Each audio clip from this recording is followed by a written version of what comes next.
Many moons ago, when I was first studying theology, one of the papers that was compulsory in the degree that I took was philosophy of religion. And I really hated it. I found it so abstract and so hard to get a handle on. We had to learn the philosophical proofs for the existence of God, and that really didn't excite me.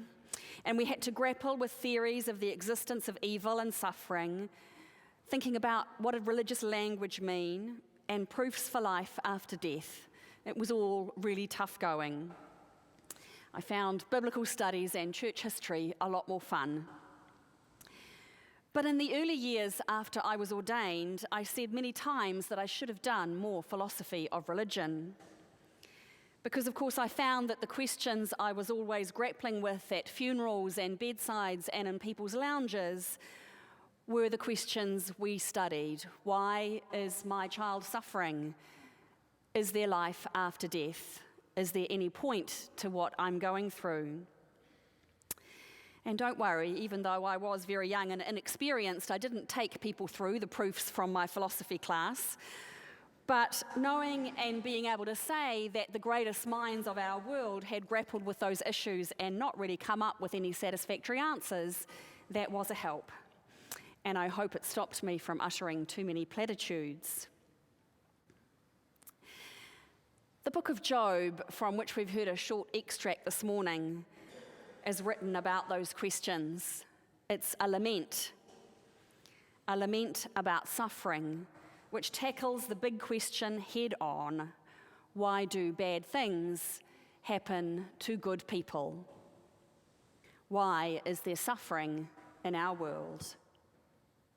If God is all-powerful and God is all good, then how come there is disease and tornadoes and earthquakes? In the story of Job, Job is a good and righteous man. And in the tale, God allows Satan to test him to see if he will stay loyal to God. And so calamity after calamity is visited upon poor Job. His initial response is, "The Lord gave, the Lord has taken away, blessed be the name of the Lord." But as time goes on, it gets tougher, and Job debates with three of his friends why he is suffering when he is, after all, a good man. In Old Testament times, there was a very clear correlation between obedience to God and well-being. If you were suffering, clearly you had done something wrong. It was very clear-cut. So Job, therefore, must have offended God. But Job maintains his innocence and at the same time remains steadfast in his faith that God is just. "I know that my Redeemer lives," he says. So he demands to know from God what God's charges are against him, like in a court of law. He demands to know the charges. He seeks to know for what he is being punished. And eventually, after a long wait, God does speak.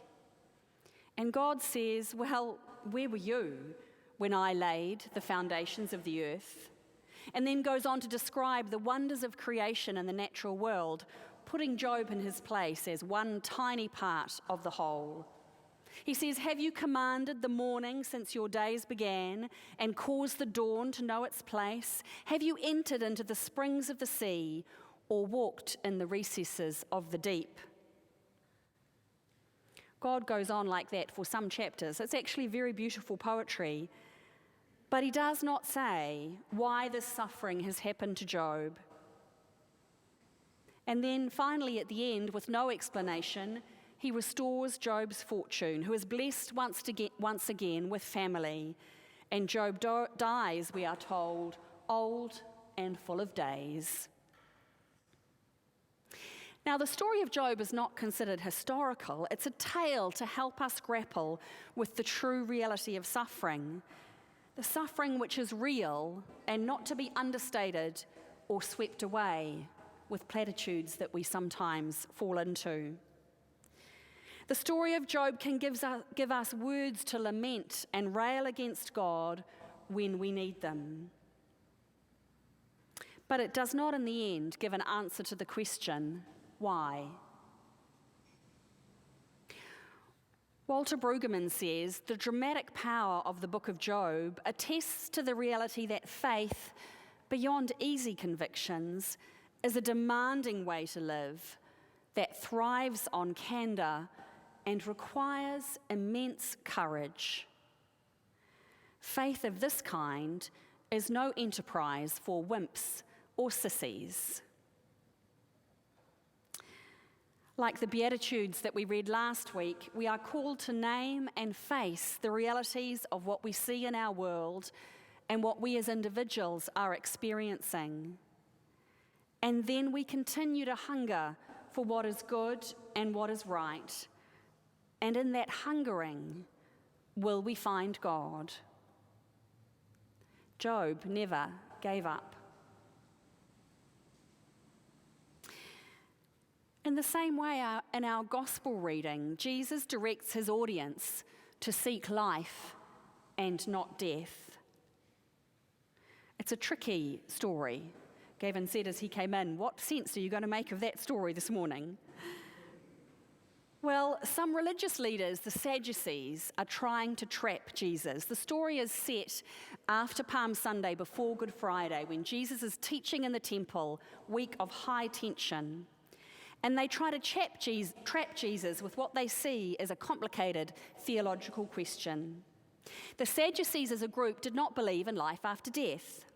The Pharisees did, another very powerful group, and Jesus taught that there was life after death.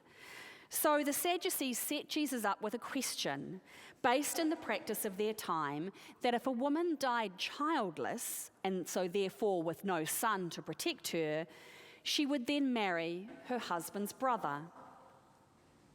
And then in the Sadducees' example, the woman is passed like a chattel along the 7 brothers, because each time the brother dies and she's still childless. It's an example of the religious elite using the suffering of the powerless and the marginalized to try and score points against Jesus. One writer calls it human suffering abstracted for the sake of argument, debate, and theological come-uppance. But Jesus has none of it. A week later, "Why do you look for the living among the dead?" will be the question the angels ask Mary Magdalene at the tomb. And Jesus makes the same claim. God is God not of the dead, but of the living. Like Job, Jesus calls us forward to embrace life with all its paradoxes and confusion and with all our unanswered questions. After our service today, we're going to be beginning a conversation around disability. We're wanting to listen to our parishioners who have disabilities, or as some might put it, are differently abled, to check in and see if there are barriers that need removing for their full inclusion in the life of our parish. There are, we know, some practical things to attend to, like doors and ramps and microphones and lighting. But the much more challenging conversation, if we're willing to enter into it, is to listen to the story of faith of those who live with a disability. Those who have every right, like Job, to rail against God and say, "Why me? And how long, O God, how long?" Those who may feel uncomfortable when they hear biblical verses which paint a picture of redemption, like this one from Isaiah that we'll hear in Advent. "The eyes of the blind shall be opened, the ears of the deaf unstopped, the lame shall leap like a deer, and the tongue of the speechless sing for joy."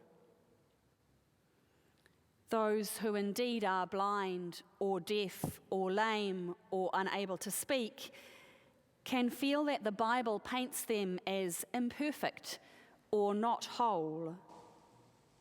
They would want to say they are whole and loved by God as they are, and do not need any fixing or healing, as some churches might teach. Thank you very much. One writer, Nancy Mears, who has multiple sclerosis, asks the question, "If a cure were found, would I take it?" She says, all the same, if a cure were found, would I take it? In a minute. I may be a cripple, but I'm only occasionally a loony and never a saint. Anyway, in my brand of theology, God doesn't give bonus points for a limp. I'd take a cure. I just don't need one. A friend who also has MS startled me by once asking, do you ever say to yourself, why me, Lord? No, Michael, I don't, I told him, because whenever I try, the only response I can think of is, why not me? If I could make a cosmic deal, who would I put in my place? What in my life would I give up in exchange for sound limbs and a thrilling rush of energy? No one and nothing. I might as well do the job myself now that I'm getting the hang of it.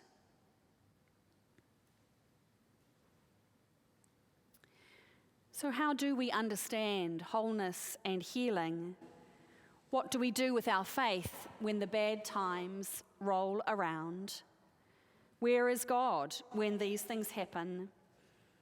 These are the questions that the poet who wrote the book of Job wanted to grapple with. And these are also the reasons that Jesus came among us as a living, breathing, and suffering human being.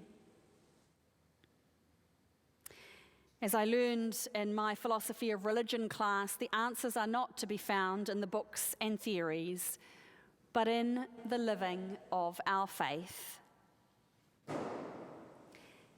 As Debbie Thomas puts it, the life of faith is not a spectator sport. To know it, we have to live it. We have to enter into the joy, the loss, the sacrifice, the wonder, the mystery, the grief, and the challenge of life in Christ. Resurrection knowing is a lived knowing.